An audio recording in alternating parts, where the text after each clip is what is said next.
El 1 de diciembre de 1924, Plutarco toma posesión de la presidencia de la República Mexicana.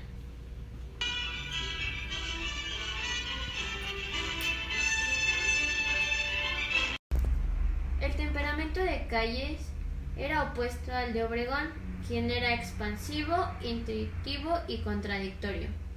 Calles, por el contrario, es introvertido, serio, reflexivo y racional. En circunstancias distintas a las que el país vivió entre 1920 y 1928, Calles y Obregón hubieran chocado, pero la historia y la política, más que la simpatía y la amistad, los vinculó. En el fondo, Obregón despreciaba a Calles, porque su vara para medir a los hombres era solo militar. Pero por otro lado, Calles tenía menos a Obregón, pues su vara para medir a los hombres era ante todo mental. Calles debió pensar que Obregón carecía de un ideario, pero con todo, siempre se necesitaron mutuamente y guardaron las formas y la cordialidad. Calles declararía más tarde: a mi juicio, y lo digo con toda buena fe, el movimiento revolucionario ha entrado en su fase constructiva. Durante los 2 primeros años de su gobierno, ese fue en efecto su rasgo característico. Repetir en el ámbito nacional la labor que había desempeñado durante su gobernatura sonorense entre 1915 y 1919. Donde implantó reformas importantes en todos los niveles, sobre todo en la instrucción pública, en la justicia y en la agricultura. Calles es el maestro en el poder, que aprovechando su práctica de profesor empresario, comisario y comerciante, busca reformar desde el origen a la sociedad mexicana. Como presidente de la República, abre varios frentes para llevar a cabo su profunda labor reformadora, su afán por modernizar al país. Uno de los primeros fuentes de acción del gobierno callista fue el bancario fiscal. El 1 de septiembre de 1925 se realiza uno de los viejos sueños acariciado por todos los gobiernos mexicanos desde Porfirio Díaz, el Banco Único de Emisión. El Banco de México comenzó a operar con pocos bancos asociados, acosado por el recelo de los bancos de la República y por generales que acudían a sus oficinas pidiendo préstamos. Sin embargo, avanzó firmemente. En el frente de la reconstrucción crediticia, Calles fundó también el Banco Nacional de Crédito Agrícola, que funcionaba con dinamismo, pero acosado por los generales. Para su desgracia, el Banco Agrícola no se defendió como el central. Abundaron los llamados préstamos de favor, sobre todo a un general, Álvaro Obregón. En otros frentes de la vida económica del régimen de Calles, avanzó con igual celeridad. Racionalizó los presupuestos, mantuvo las inversiones productivas, bancos, irrigación, caminos y educación en el nivel más alto que podía en sus circunstancias. Los transportes eran un fuerte decisivo. Se dividían en 2 partes, los ferrocarriles y las carreteras. Aunque no se logró resolver el complejo problema de los ferrocarriles, sí se terminó el ferrocarril Sudpacífico que unía Nogales, Hermosillo, Guaymas, Mazatlán, Tepic y Guadalajara.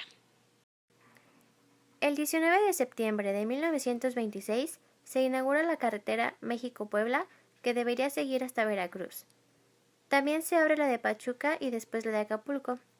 Al final de su periodo, Calles podía estar satisfecho. Se habían completado cerca de 700 kilómetros. En 1928 se invirtieron 28 millones de pesos en empresas. No en todas se tuvo éxito, pero no se puede negar el mérito de iniciación.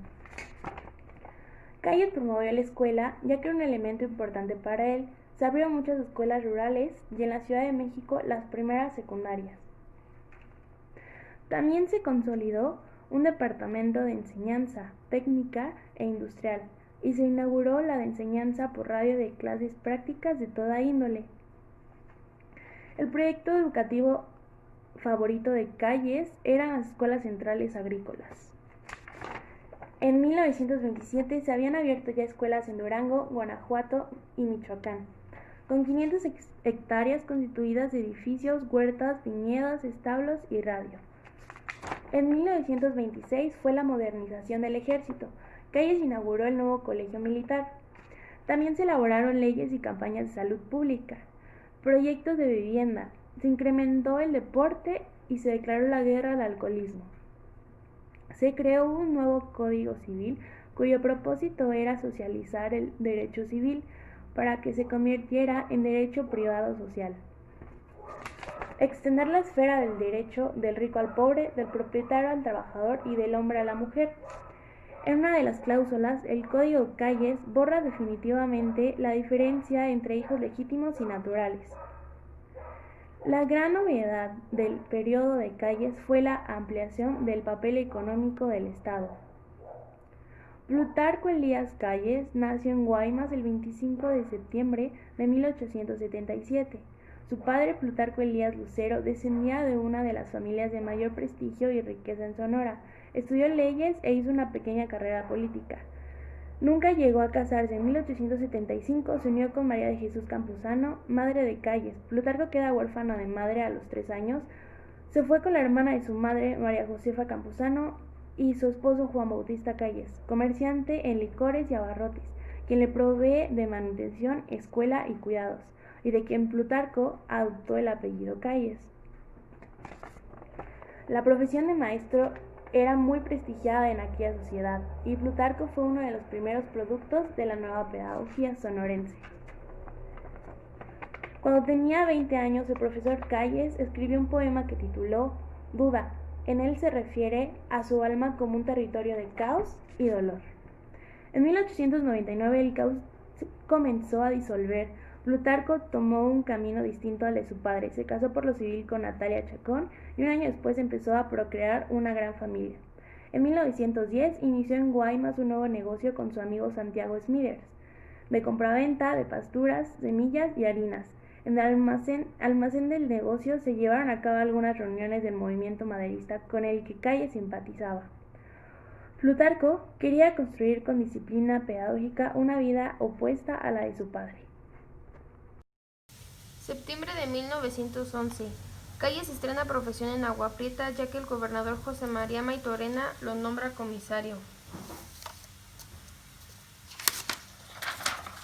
Con su respetable experiencia de empresario, maestro y labriego, se unieron su trabajo de control político y policíaco. Al sobrevenir la decena trágica, coordinó el reclutamiento de voluntarios en Arizona y entra al país a principios de marzo de 1913. Venustiano Carranza llega a Sonora el 1 de diciembre de 1913. Calles recibe su ascenso a coronel y Carranza, junto con Calles, eran un poco unidos ya que eran parecidos en cuanto a la tenacidad, reflexión, disciplina, entre otras cosas. Esta unión con Carranza remarca la rivalidad entre Calles y el gobernador Maytorena. Calles se ve fortalecido gracias a la ruptura entre Francisco Villa y el gobernador Maytorena con Carranza. El 1 de octubre de 1914 se inicia en Naco el enfrentamiento total entre callistas y maytorenistas. Después de resistir victoriosamente, el general Calles permanece en Agua Prieta adiestrando brigadas. El 4 de agosto de 1915, Carranza lo designa gobernador interino y comandante militar del estado de Sonora. Villa y sus hombres se enfrentarían a la defensa organizada por Calles en Agua Prieta, que resistió con menos de la cuarta parte de hombres.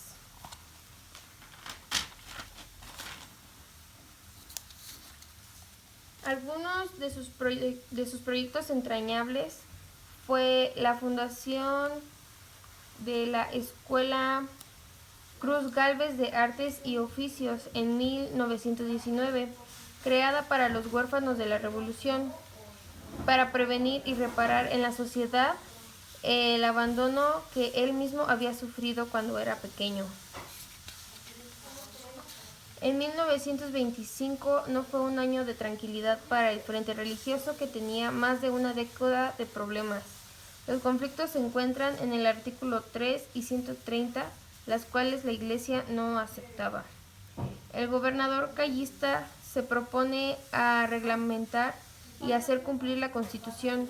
Un año después, en 1926, Calles manda a todos los gobernadores a hacer cumplir el artículo 130 de la Constitución, lo que provoca muchas cosas como la clausura de escuelas, la expulsión de sacerdotes extranjeros, motines, manifestaciones, peleas, entre muchas otras cosas, hasta llegar a puntos extremos. Calles pensaba que con la prohibición de actividades religiosas haría perder a la religión católica a 2% de sus fieles. A mediados de 1926, un sector del pueblo campesino en el occidente de México se levanta en armas, luchando por la apertura de cultos y por defender su religión. Para 1929 habían alrededor de 50,000 cristeros en armas, 25,000 murieron en combate. Esta guerra provocó no solo la pérdida de miles de vidas, sino que también una caída fulminante en la producción agrícola. El gobierno mexicano rompió relación con las empresas petroleras extranjeras. Un año después se expidió un reglamento sobre las compañías de petróleo. El 20 de noviembre de 1926, el New York Times anunció la ruptura con México. En enero de 1927, el gobierno cancela permisos a las compañías extranjeras que no cumplieran con el reglamento. En 1927, México sufría la caída vertical en los precios internacionales de sus principales productos y una grave crisis interna. Calles no pudo con la batalla del petróleo, pero frente a México hizo que los Estados Unidos abandonaran la amenaza de invasión y reguló la dureza e histeria de la diplomacia norteamericana. Calles condenó definitivamente el reeleccionismo. Favoreció la elección de Emilio Portes Gil como presidente interino. Su periodo comprendió del 1 de diciembre de 1928 al 5 de febrero de 1930. Portes Gil puso fin a la guerra con la Iglesia y concedió la autonomía universitaria, incrementó el reparto agrario e instaló la Comisión Obrero-Patronal. Calles tuvo otro proyecto, el cual era la creación del Partido Nacional Revolucionario, que detendría la disgregación del grupo en el poder y lograría que la sucesión política se hiciese de modo pacífico. Él tomaría una silla arbitraria en todo esto. En este periodo donde Plutarco Elías Calles, apodado él mismo como jefe máximo de la revolución, ya había acabado con su presidencia, pero aún así seguía influyendo mucho en las demás presidencias. Pascual Ortiz Rubio fue presidente de 1930 a 1932 y fue impuesto por Calles. Durante su gobierno se redactó la doctrina Estrada, donde consistía en que México no podía juzgar ni para bien ni para mal. También promulgó la Ley Federal del Trabajo, Ley de Crédito Agrícola, Código Penal, amplió la red telefónica del país, construyó grandes carreteras y era miembro de la Sociedad de las Naciones. Todos decían que Ortiz Rubio era el presidente, pero quien realmente mandaba era Calles. Obviamente él no estaba de acuerdo, pero sabía que si se enfrentaba a él traería una lucha con grandes consecuencias, así que tuvo que hacerle caso, aún así estando en contra de la dictadura de Calles. Sin embargo, Ortiz Rubio logró hacer grandes cambios para México, a excepción de la democracia. Ortiz Rubio renunció en septiembre de 1932 y el siguiente presidente fue Abelardo Rodríguez, obviamente también que fue impuesto por Calles. Él se empleó en una economía que favoreciera la industria y el comercio. Sus actividades sobresalientes fueron la ley de naturalización y nacionalización, la ley del patrimonio ejidal, la ley orgánica de la Universidad Autónoma de México, estableció el salario mínimo y modificó la Constitución del artículo 3, donde agregó el término socialista a la educación e inauguró el Palacio de Bellas Artes. Calles seguía teniendo votos en todos los ámbitos del gobierno y en noviembre de 1932 falleció su segunda esposa, lo que lo hizo dudar si seguir o no seguir durante el gobierno, seguir influyendo. El 1 de diciembre de 1934, Lázaro Cárdenas tomó riendas del país y a diferencia de los demás, él no quería ser un títere, ya que los presidentes pasados eran considerados como títeres. Por eso hice esta ilustración donde se puede apreciar a Calles con los presidentes Pascual Ortiz, Abelardo y Emilio Portes Gil. Entonces, para que no pudiera influir en su gobierno, lo exilió a San Diego al mismo tiempo que sus elementos que seguían apoyándolo en él. Calles allá en San Diego conoció a Vasconcelos, donde antiguamente eran enemigos, ya que Vasconcelos lo ofendía pero estando allá como exiliados se hicieron amigos. En marzo de 1941, el presidente que estaba ahí, que era Ávila Camacho, lo invitó a regresar a la Ciudad de México. Después Calles comenzó a ir a un círculo de investigaciones metapsíquicas de México, al menos una vez por semana, y finalmente descubrió la fe.